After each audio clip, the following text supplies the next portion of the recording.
হ্যাঁ, তো গরম গরম সাদা ভাত আর এই দিকে আমার পছন্দের টক ডাল, শুধু আমার পছন্দের না, এটা অনেকেরই পছন্দের। আর এই সাইডে আছে হচ্ছে পাঁচমিশালি তরকারি, যেটা ডাঁটা কুমড়ো আলু সোয়াবিন দিয়ে করা হয়েছে।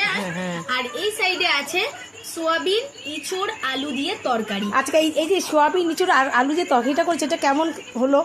এটা অন্যরকম হয়েছে কিনা বলো? একদম অন্যরকম একটা আইটেম, নতুন ধরনের আইটেম।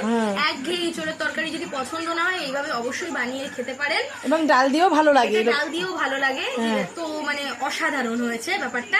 তো কোনটা দিয়ে খাবো বলো আজকে? তো আজকে নতুন সিস্টেম আছে, যখন ইঁচড়টা দিয়েই খাও। এটা দিয়েই খাই। হ্যাঁ, আজকে নতুন জিনিসটা দেখো, এত সুন্দর করে রান্না বাড়া করেছি আমি, দেখবে না? নিয়ে নিলাম, হ্যাঁ, একটু সোয়াবিনও নিয়ে নিলাম। হ্যাঁ, এই দেখুন, আলুটা মেখে হ্যাঁ, একটু সোয়াবিন নিয়ে হ্যাঁ, খেয়ে নি। হ্যাঁ, দেখো